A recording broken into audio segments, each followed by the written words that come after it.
आप देख रहे हैं SY live news. Shri Ambika योग कुटीर द्वारा आयोजित मस्तिष्क विकारों के लिए योग। रविवार 9 फरवरी को श्री अंबिका योग कुटीर द्वारा ठाणे में मस्तिष्क विकारों के लिए योग विषय पर एक दिवसीय अंतर्राष्ट्रीय सम्मेलन बड़े उत्साह के साथ आयोजित किया गया। श्री अंबिका योग कुटीर ठाणे के संस्थापक निकम गुरुजी इस संगठन के माध्यम से स्वास्थ्य क्षेत्र में काम कर रहे हैं। श्री अंबिका योग कुटीर वर्ष 2024 से 25 को अपने हीरक जयंती वर्ष के रूप में मना रहा है। इस वर्ष योग के माध्यम से रोग निवारण की अवधारणा के तहत अनेक गतिविधियां क्रियान्वित की जा रही हैं। इसी के तहत मस्तिष्क विकारों के लिए योग विषय पर एक दिवसीय अंतर्राष्ट्रीय सम्मेलन का आयोजन किया गया। ठाणे से सारा पुरी की report. So the basic thing just now I discussed की don't stop the movements, so it won't. मी डॉक्टर शुभांगी पारकर, मी सायकियाट्रिस्ट आहे आणि वेदांत इन्स्टिट्यूट मेडिकल सायन्स मध्ये डीन आहे। आजची एक सुंदर विषयावरती कॉन्फरन्स झाली, ती म्हणजे न्यूरोसायन्स या विषयावर। न्यूरोसायन्स या विषयामध्ये असे अनेक आजार आहेत, जसे की ऑटिझम आहे, स्ट्रोक आहे, पार्किन्सन आहे, अल्झायमर आहे, डिप्रेशन आहे, मुलांचे ADHD सारखे आजार आहेत। आणि हे सगळे आजार आज जरी वैद्यकीय शास्त्र आहे, मॉडर्न मेडिसिन आहे, तरीही ते तितक्या सक्षम पद्धतीने कंट्रोल होतात असं नाही। कारण हे सर्व आजार जे आहेत ते दीर्घकालीन आहेत, दीर्घ मुदतीचे आहेत आणि त्याच्यामुळे होणारी हानीही भरपूर आहे।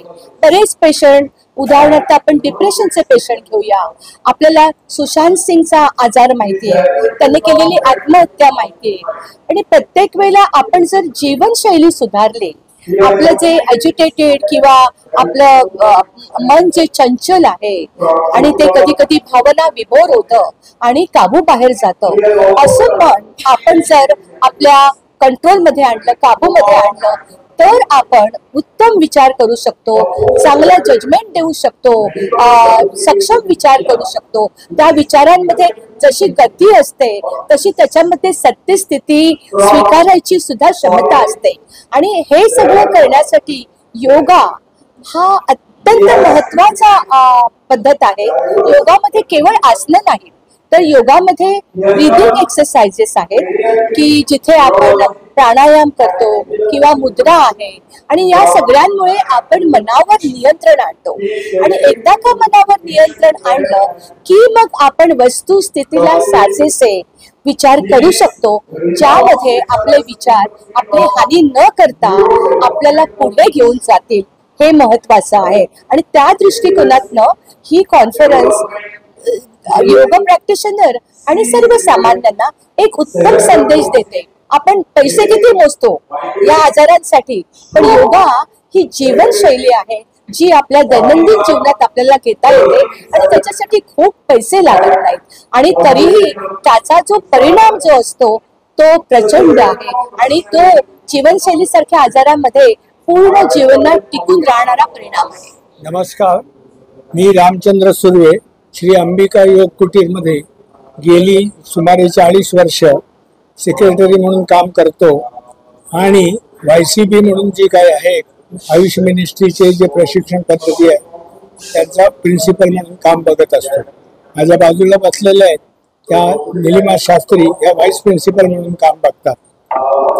तर योगाच्या क्षेत्रात हे जे न्यूरोलॉजिकल आहे, अलीकडे मी लोकसत्तेमध्ये एक आर्टिकल वाचलं, त्याला म्हणतात योग रॉट, म्हणजे नाही ब्रेन रॉट म्हणून एक आर्टिकल आलं। त्याच्यामध्ये त्यांच्या असं त्या लेखकांनी लिहिलेलं आहे की आपली ही जी गॅजगेट आहे, मोबाईल आहे, रील्स आहेत, ही आहे, ही जर आपण वारंवार बघत राहिलो तर आपला मेंदू आहे ना कॉन्सन्ट्रेट करायचं सोडून देतो आणि अनेक प्रॉब्लेम जे न्यूरोलॉजिकल प्रॉब्लेम आहेत त्यांना माणसाला फेस करावं लागतं। तर ते कळत नाही, पण खूप दिवस झाल्यानंतर आपल्या लक्षात येतं की अरे माझं कॉन्सन्ट्रेशन होतं, मी विसरायला लागलो 50च्या वर्षामध्ये। तर याचं मूळ कारण काय?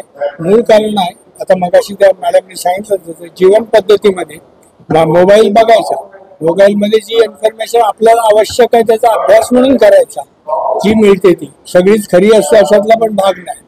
परंतु ही जर इन्फॉर्मेशन आपण जमा केली व्यवस्थित, पण आपण काय करतो, वेगवेगळ्या रील्स विषयावर बोलत असतो, त्यामुळे मेंदू थकून जातो.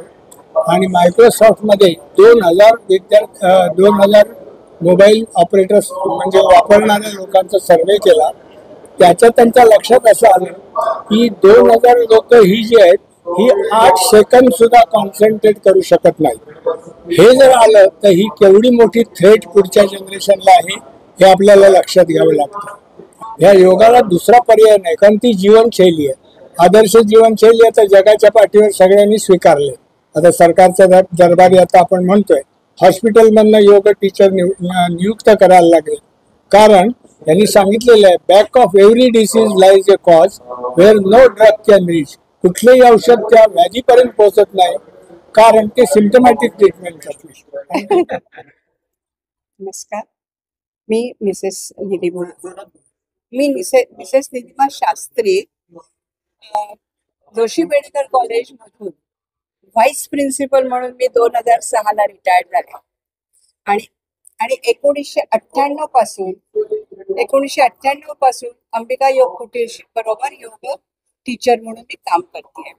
आणि आमच्या कॉलेजमध्ये जोशी मेडिकल कॉलेजमध्ये किंवा आमच्या ठाणा कॉलेजचे जे प्रिमायसेस आहेत तिथे 3-4 कॉलेजेस आहेत. सगळ्या कॉलेजेसमध्ये एस्पेशली जोशी मेडिकलला आम्ही 2002 पासून योगाचे 3 महिन्याचे जे कोर्स आहेत आमचे कुटीरचे ते आम्ही फ्री ऑफ कॉस्ट देत होतो. त्याच्यानंतर आम्ही त्याचं अनालिसिस करायला सुरुवात केली. आम्हाला त्याचे खूप फायदे झाले. अगदी करोनाच्या काळामध्ये सुद्धा आम्ही ऑनलाईन सेशन्स आमच्या स्टुडंटसाठी घेत होतो आणि त्याचे फायदे त्यांना झाले. म्हणजे सायनस असू देत, त्यांना ऍसिडिटीचा त्रास असू दे, छोटे मोठे योगा करून ते गॉट रिकवर. मुलींचे जे प्रॉब्लेम्स असतात मेनोपॉज वगैरे ते पण जातात. पीसीओडीचे प्रॉब्लेम्स हल्ली मुलींमध्ये खूप वाढत आहेत. तर त्याचा फायदा आमच्या प्रिन्सिपल वगैरे सगळ्यांना जाणवला. त्यामुळे आमच्या कॉलेज कॅम्पसमध्ये